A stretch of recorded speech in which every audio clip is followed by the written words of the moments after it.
નમસ્કાર વિદ્યાર્થી મિત્રો, લાસ્ટ લેક્ચરમાં આપણે ચેપ્ટર 1માં આપણે સ્તંભાકૃતિના પ્રકારોમાં પહેલો પ્રકાર જે હતો સાદી સ્તંભાકૃતિ, એના વિશે આપણે અભ્યાસ કરેલો હતો.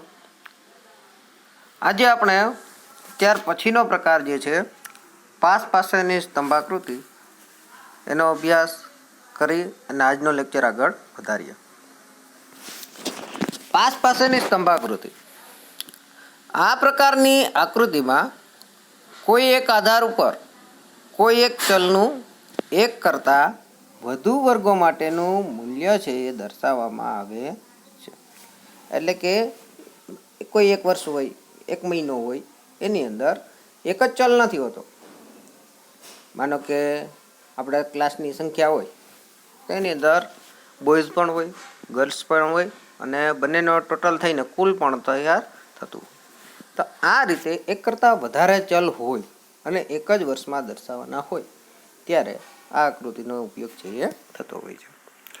આથી આધારના દરેક મૂલ્ય ઉપર ચલના વિવિધ વર્ગોના મૂલ્યો દર્શાવતા જુદા જુદા સ્તંભો દોરવામાં આવે છે. એટલે કે જેટલા ચલ હશે એટલા દરેકના મૂલ્યો દર્શાવવાના થાય.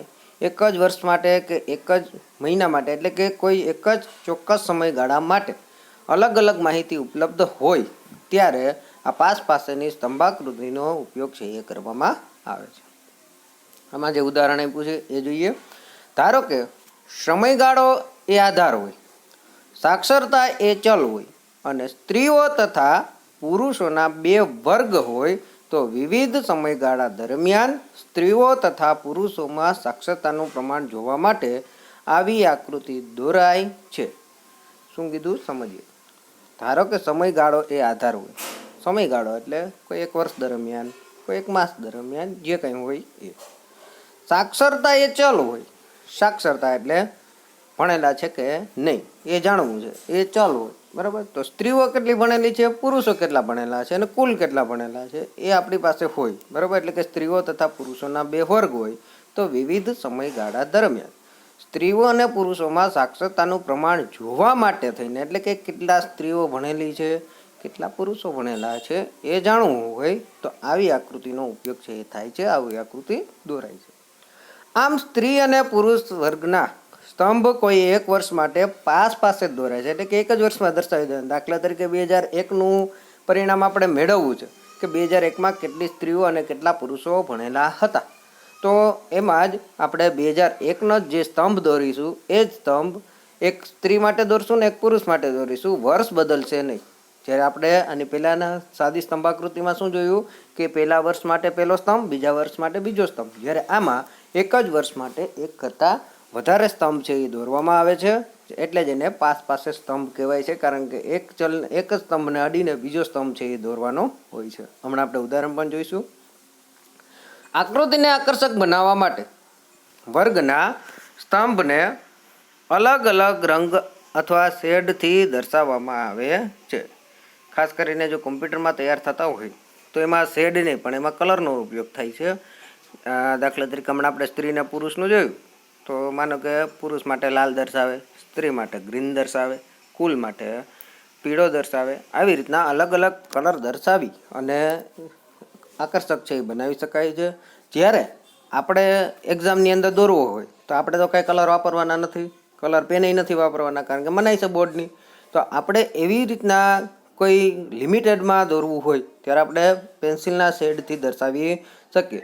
શેડ એટલે શું? તો કે એમાં લીટા દર્શાવવા. પછી આપણે હમણાં ગયા લેક્ચરમાં છેલ્લે જે સાદી સ્તંભાકૃતિ જોઈ એમાં આપણે ઘૂંટેલું હતું એ મુજબનું ઘૂંટી નાખવું, બોલ્ડ કરી દેવું, કે પછી ખાલી લીટા આડા ઊભા ત્રાસા કોઈ પણ રીતે દર્શાવવું એને શેડ કહેવાય. તો આનું હવે ઉદાહરણ જોઈએ.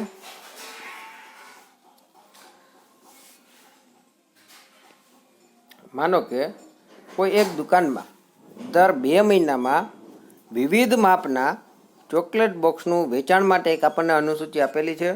આપણી બુકમાં પણ આ જ અનુસૂચિ છે, એ જ અનુસૂચિ અહીં દર્શાવેલી છે. મહિનામાં આપેલા છે January, February, March, April, May, June, July, August, September, October, November, December. એ રીતે આપણને 2 મહિનાનો ગેપ છે એ રાખીને આપેલો છે. એનું વેચાણ જોઈએ તો જાન્યુઆરી ફેબ્રુઆરીમાં નાના બોક્સનું વેચાણ છે એ 30 એકમનું છે, મધ્યમ બોક્સનું છે 15 એકમનું છે, અને એથી મોટા એટલે કે એકદમ મોટા એક બોક્સનું વેચાણ છે એ 25 એકમનું થયેલું છે.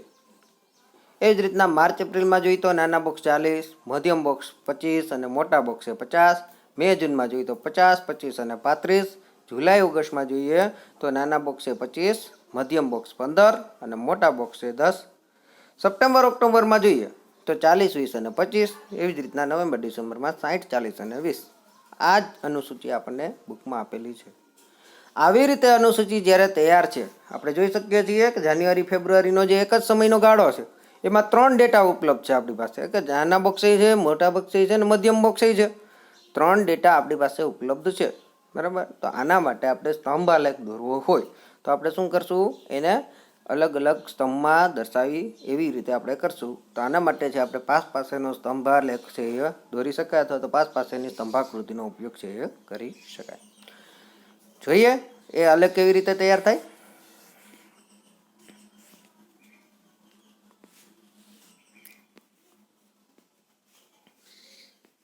સમજીએ. આપણી અનુસૂચિ જે છે અહીંયા દેખાય જ છે, કદાચ ન દેખાતી હોય તો બુકમાંથી સામે રાખજો. જાન્યુઆરીમાં આપણને આપ્યા છે નાના બોક્સનું વેચાણ 30 એકમ, મધ્યમ બોક્સનું 15 એકમ અને મોટા બોક્સનું વેચાણ છે એ 25 એકમ થયેલું છે. આલેખમાં સમજીએ. એક ધરી પર સમયગાળો લીધેલો છે, બરાબર, કારણ કે સ્વતંત્ર ચલ છે. વેચાણ જે કંઈ થયેલું છે એકમમાં એ આપણે વાય ધરી પર લઈએ. તો આપણે નાના બોક્સ જે 30 એકમ છે એના માટેનો એક પેલો સ્તંભ છે એ દોરીશું. બાજુમાં એને જ અડીને મધ્યમ બોક્સના વેચાણ માટેનો અને ત્યાર પછી છે મોટા બોક્સનું વેચાણ કરતો આલેખ આપણે દોરીશું સ્તંભ. જાન્યુઆરી ફેબ્રુઆરી માટે જોઈએ તો 30 એકમ જે છે તો અહીંયા 30 એકમ માટે દર્શાવેલું છે. ત્યાર પછી છે મધ્યમ બોક્સ 15, તો એના માટે 15 એકમનો દોરેલો છે, અને મોટા બોક્સનું વેચાણ છે એ 25 એકમ માટે દોરેલો છે. જે આપણે લાસ્ટ લેક્ચરમાં જોયું હતું એ જ રીતે અહીંયા પણ આલેખ દોરવાના છે. ઓમાં આપણે એક આલેખ દોરતા હતા, આમાં 3 આલેખ દોરવાના. બીજી બાબત એ ખાસ ધ્યાન રાખવાની છે, ત્રણેય આલેખમાં એનો શેડ જે છે એ અલગ અલગ હોવો જોઈએ, સેમ હોવો જોઈએ નહીં, બરાબર. કારણ કે જો સેમ હશે તો ખ્યાલ નહીં આવે કે કયો આલેખ કોના માટે દર્શાવેલો છે. આવું કોનો આલેખ કયો દર્શાવેલો છે, બરાબર. અહીંયા પહેલો આલેખ છે એ બ્લેક છે, તો બ્લેક શેનો છે એ જો જમણી બાજુ ઉપર નાના બોક્સનું વેચાણ, મધ્યમ બોક્સનું વેચાણ એવી રીતના આપણને દર્શાવી દીધેલું છે. એટલા માટે જ દર્શાવેલું છે વિદ્યાર્થી મિત્રો. આ જે બોક્સ છે આ બોક્સ એટલા માટે જ છે, આપણે પણ એક્ઝામમાં ધ્યાન રાખીશું. આ જ રીતે બોક્સ તૈયાર કરી અને દર્શાવીશું કે ભાઈ પહેલો આલેખ છે એ કેના માટે દર્શાવેલો છે, કયા શેડ માટે કયો ડેટા છે એ તમે ઉપલબ્ધ લીધો ઉપયોગ કરેલો છે એ ખાસ અહીંયા દર્શાવવું. અહીંયા જોઈ શકાય છે કે એકદમ બોલ્ડ કરેલું છે, બ્લેક કરેલું છે, એ નાના બોક્સનું વેચાણ છે.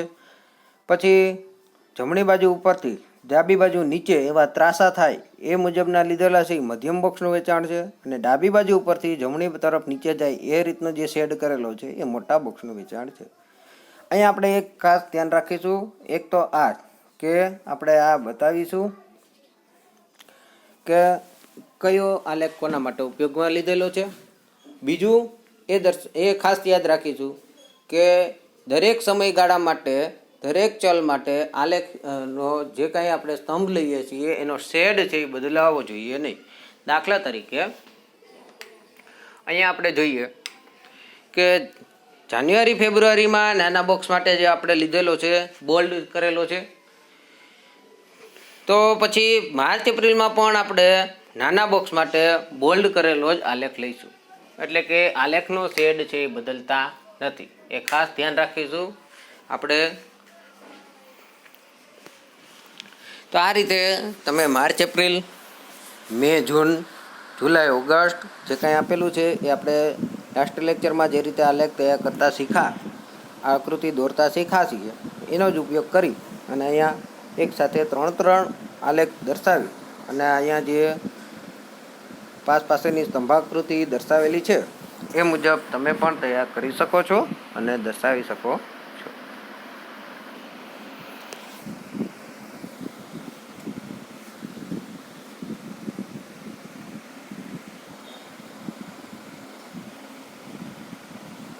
ત્યાર પછીનો પ્રકાર જે છે સ્તંભાકૃતિનો એ છે વિભાજિત સ્તંભાકૃતિ. દર 2 મહિનાના ગાળામાં ગ્રામ્ય અને શહેરી વિસ્તારોમાં ચોકલેટના બોક્સનું વેચાણ છે આપણને આપેલું છે. એનો જે ડેટા છે એ ડેટા જોઈએ. આપેલા થોડીક હું તમને સમજૂતી આપી દઉં કે આ વિભાજિત સ્તંભાકૃતિ કઈ રીતે તૈયાર છે એ કરવામાં આવતી હોય છે. તો વિભાજિત સ્તંભાકૃતિ એટલે શું?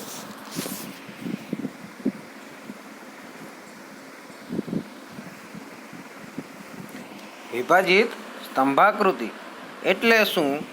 તો કે આપણે હમણાં જોયું પાસેના સ્તંભ દોરવા હતા, બરાબર છે, દોરવા પડતા હતા.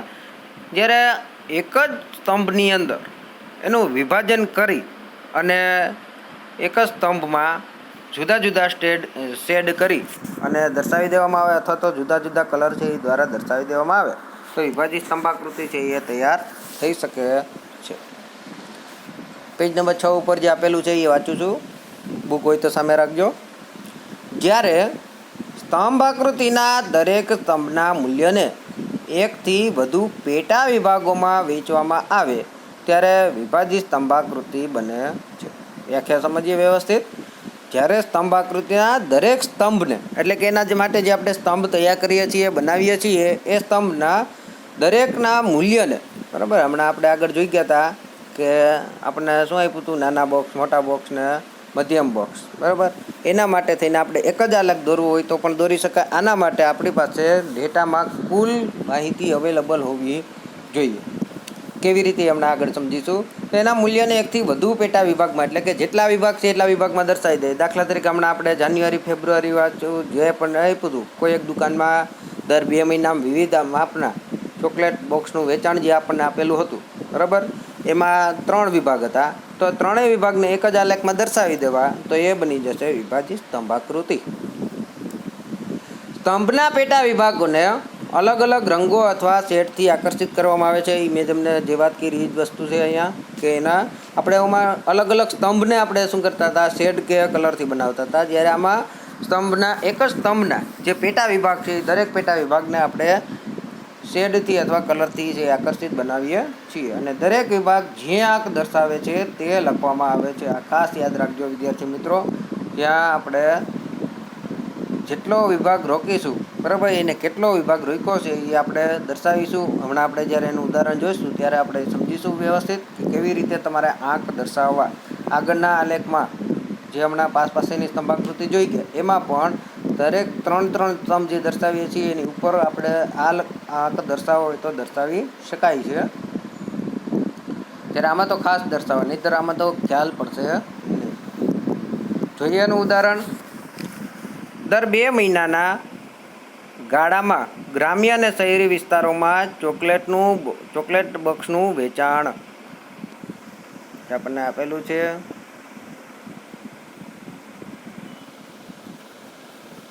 જાન્યુઆરી ફેબ્રુઆરીમાં જોઈએ તો ગ્રામ્યમાં 30, શહેરીમાં 40 અને ભારતમાં છે એ કુલ આપેલું છે. અહીંયા ડેટા છે એ ઊભા સ્વરૂપે આપેલો છે એટલે જોઈશું. ઓલો ડેટા હતો એ આડા સ્વરૂપે હતો. એમાં જો કે એ કંઈ લાગુ નથી પડતું. આડા સ્વરૂપે ડેટા આપ્યો હોય તો પણ ચાલે, ઊભા સ્વરૂપે આપ્યો હોય તો પણ ચાલે. પણ જ્યારે એક જ સ્તંભમાં વિભાજિત કરવાના હોય ત્યારે કુલ માહિતી છે એ આપણી પાસે ખાસ અવેલેબલ હોવી જોઈએ. કારણ કે કુલ છે એટલો જ આપણે સ્તંભ લઈએ છીએ અને બાકીના જે વિભાગો છે એને આપણે વિભાજિત કરીએ છીએ, પેટા વિભાગમાં વિભાજિત કરીએ છીએ. આનો આલેખ કેવી રીતે તૈયાર થશે એ સમજાવવું. જાન્યુઆરી ફેબ્રુઆરી માટે આપણે એક આલેખ દોરીશું. એની અંદર કુલ છે 70, તો આપણે 70 સુધીનો સ્તંભ છે એ તૈયાર કરીશું. 70 પાસે લીટી કરી અને આપણે આલેખ સ્તંભ છે એ ઊભો દોરી નાખશું. પછી ગ્રામ્ય છે એ 30 અને શહેરી છે એ 40. આપણે ગ્રામ્યનું કે શહેરીનું કોઈ એક ડેટા લઈ લેશો એટલે બાકીનો જે ડેટા વધશે એ બીજા માટે જ વહીતું છે. દાખલા તરીકે તમે ગ્રામ્ય છે એ નીચેથી 30 સુધીમાં તમે દર્શાવો છો અથવા તો શહેરી છે એ નીચેથી 40 સુધીમાં દર્શાવો છો, તો બાકીનો જે ભાગ રહેશે એ શહેરી કે ગ્રામ્ય માટે જ રહેતો હોય છે. માનો કે તમે 30 સુધી ગ્રામ્ય દર્શાવો છો તો 30થી નીચેનો ભાગ જે બનશે એ ગ્રામ્ય માટે બનશે, 30થી ઉપરનો ભાગ છે એ શહેરી માટે બનશે. આ જે કદાચ જો સમજ ન આવી હોય, બરાબર, તો અનુસૂચિ પરથી આપણે હમણાં આકૃતિ સમજીએ ત્યારે વ્યવસ્થિત સમજીશું. એવી જ રીતના માર્ચ એપ્રિલનો ડેટા આપ્યો છે કે ગ્રામ્યમાં 35, શહેરીમાં 80 અને ટોટલ છે એ ભારતની અંદર 115. મે જૂનમાં જોઈએ તો 40, 70 અને 110. જુલાઈ ઓગસ્ટમાં જોઈએ તો 20, 30 અને 50. સપ્ટેમ્બર ઓક્ટોબરમાં જોઈએ તો 35, 50 અને 85. એવી જ રીતના નવેમ્બર ડિસેમ્બરમાં 40 અને 80, જેનો ટોટલ 120 થાય છે. આવો ડેટા આપણને આપેલો છે. હવે આપણે આને વિભાજિત સ્તંભાકૃતિમાં દર્શાવવું છે તો કેવી રીતે દર્શાવી શકાય એ જોઈએ.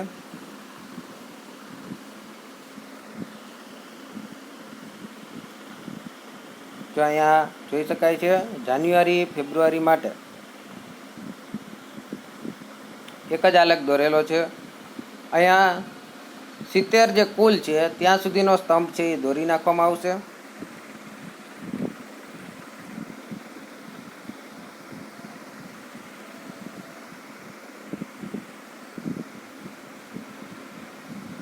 આ સ્તંભ જે છે એ જ્યાં 70 થતું હશે, વાયધરીમાં 70 દર્શાવાતું હશે, જાન્યુઆરી ફેબ્રુઆરી માટે કુલ 70 આપ્યું છે, એટલે 70 જ્યાં દર્શાવાતું હશે ત્યાં સુધીનો સ્તંભ છે એ સીધો દોરી નાખવામાં આવશે. પછી આપણે જોઈ શકીએ છીએ ગ્રામ્ય 30 છે તો નીચે તમે 30 છે એ લીધેલું હશે.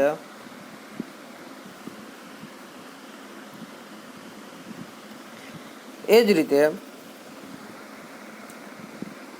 ઉપરનો ભાગ છે 40 છે ઓટોમેટિક વધશે. હવે આ બંને શેડ છે એ અલગ અલગ દર્શાવવાના છે. કયો શેડ કોના માટે છે એ જમણી બાજુ ઉપર ખાસ દર્શાવવાનું છે. જે અહીંયા દર્શાવેલું છે, બોલ્ડ કરેલું છે, એ વેચાણ ગ્રામીણમાં થયેલું છે, અને જે શેડ કરેલો છે ક્રોસમાં એ વેચાણ છે શહેરીમાં થયેલું છે. આપણે જે નિશાની દર્શાવી શકાય એવું જરૂરી નથી કે આપણે પહેલા ડેટા માટે બોલ્ડ જ લેવું ને બીજા ડેટા માટે શેડ જ લેવું. બરાબર, પહેલા ડેટા માટે તમે શેડ લ્યો, બીજા ડેટા માટે બોલ્ડ લ્યો તો પણ ચાલે. પહેલા ડેટા માટે જમણી બાજુથી ડાબી બાજુ ક્રોસ લ્યો અને બીજા માટે ડાબી બાજુથી જમણી બાજુ ક્રોસ લ્યો. બરાબર છે, એટલે કે ડાબી બાજુ જમણી બાજુ ડાબી બાજુ તમે જે ઠીક લાગે એ મુજબનો લઈ શકાય. પણ એ ખાસ ધ્યાન રાખવાનું રહેશે કે બંને ડેટા માટે સરખો શેડ ન હોવો જોઈએ, નહીંતર આખો સ્તંભ છે એ સમાન થઈ જશે. એ જ રીતે બાકીના તમામ ડેટા માટે શેડ છે એ દર્શાવી અને વિભાજિત સ્તંભાકૃતિ છે એ તૈયાર કરવામાં આવે છે.